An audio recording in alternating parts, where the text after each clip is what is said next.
Shalom Bapak Ibu, Saudara-saudara yang saya kasih di dalam Tuhan. Renungan pagi hari ini berjudul Makna Imlek. Bapak Ibu, kalau kita bicara tentang Imlek, ada banyak orang mempertanyakan kalau kita sudah percaya kepada Kristus, apakah kita sebagai orang-orang Kristen Tionghoa masih bisa merayakan tradisi Imlek atau tidak? Bapak Ibu, kenapa pemikiran ini bisa muncul? Karena ada banyak orang beranggapan bahwa tradisi merayakan Imlek itu berkaitan dengan agama tertentu. Jadi kalau kita udah Kristen, kita tidak boleh lagi merayakan Imlek. Apakah begitu pandangan Alkitab terhadap tradisi dan kebudayaan yang ada di sekeliling kita? Bapak Ibu, saat ini saya mau mengajak kita melihat ada dua bagian. Yang pertama di dalam Injil Matius pasal 5 ayat yang ketiga berbunyi demikian. Tetapi Yesus menjawab mereka, "Mengapa kamu pun melanggar perintah Allah demi adat istiadat nenek moyangmu?"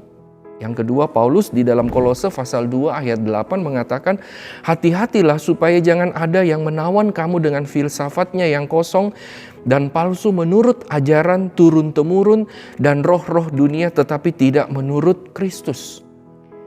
Bagian firman Tuhan ini mau memberikan kita satu prinsip, yaitu bahwa setiap tradisi memiliki sisi baik dan buruk. Tentunya yang baik dan tidak bertentangan dengan firman Tuhan, kita terima dan kita bisa lakukan. Tetapi jika bertentangan dengan firman Tuhan, tentunya tradisi itu kita tolak dan kita tidak mempraktekkannya dalam hidup kita setiap hari. Bapak Ibu, dengan kata lain, pada saat kita ditanya apakah orang Kristen boleh merayakan Imlek, kedua bagian firman Tuhan ini dengan jelas memberitahukan kepada kita bahwa kita sebagai orang Kristen boleh merayakan Imlek. Kenapa Bapak Ibu? Berdasarkan alasan budaya dan tradisi, Imlek bukan satu perayaan keagamaan pada mulanya, tetapi merupakan satu tradisi nenek moyang untuk merayakan pergantian tahun menurut kalender China, yaitu musim gugur ke musim semi. Yang kedua, ternyata di dalam merayakan Imlek ada banyak hal positif yang dapat kita terima. Misalnya Bapak Ibu, Imlek adalah waktu bagi orang-orang Tionghoa untuk berkumpul.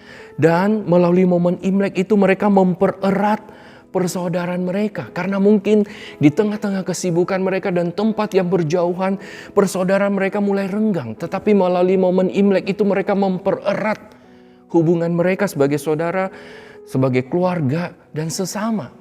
Dan juga Bapak Ibu, di tengah-tengah momen Imlek itu mereka memperbaiki relasi atau hubungan mereka. Di dalam keseharian mereka, mungkin mereka bisa sekali menyakiti satu dengan yang lain, tapi melalui momen Imlek itu mereka memperbaiki hubungan mereka, saling memaafkan satu dengan yang lain.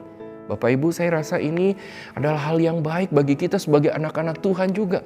Mengingatkan kita betapa pentingnya suatu keluarga, betapa pentingnya hubungan antara satu anggota keluarga dengan yang lain, dengan keluarga besar. Bahkan kita juga diingatkan dengan sesama. Dan juga melalui momen Imlek itu kita diajak untuk mengucap syukur kepada Tuhan yang sudah menyertai hidup kita sepanjang tahun. Tentunya kita sebagai anak-anak Tuhan bukan hanya setahun sekali kita mengucap syukur, tapi firman Tuhan mengingatkan itu setiap saat kita boleh mengucap syukur. Dan saya melihat hal positif yang lain dari Imlek adalah memasuki tahun yang baru kita diingatkan untuk memiliki semangat dan harapan yang baru dan baik di tahun yang baru itu. Nah, kita sebagai anak-anak Tuhan pun kita dipanggil untuk boleh memiliki harapan yang baru di dalam Kristus Tuhan kita. Amin Bapak Ibu. Selamat merayakan Imlek. Kiranya Imlek tahun ini boleh memiliki makna bagi kita, bagi keluarga kita, dan kehadiran kita bisa memberi makna dan bermanfaat bagi orang-orang di sekeliling kita. Mari kita berdoa. Tuhan, terima kasih. Saat ini kami ada kesempatan dikuatkan, diteguhkan oleh firman-Mu secara khusus dalam momen-momen Imlek ini. Ajar kami sebagai orang-orang Kristen keturunan Tionghoa atau yang merayakan Imlek, kami boleh dipakai oleh Tuhan menjadi berkat yang bermanfaat bagi sesama kami. Bukan hanya kami membagikan berkat secara materi, tapi kami juga dipanggil membagikan Injil Kristus kepada orang-orang yang ada di sekeliling kami. Sehingga mereka pun boleh mengenal Tuhan sebagai Tuhan dan Juru Selamat mereka. Terima kasih Tuhan. Di dalam nama Tuhan Yesus kami berdoa dan bersyukur. Amin. Tuhan memberkati Bapak Ibu Saudara-saudari. Tuhan.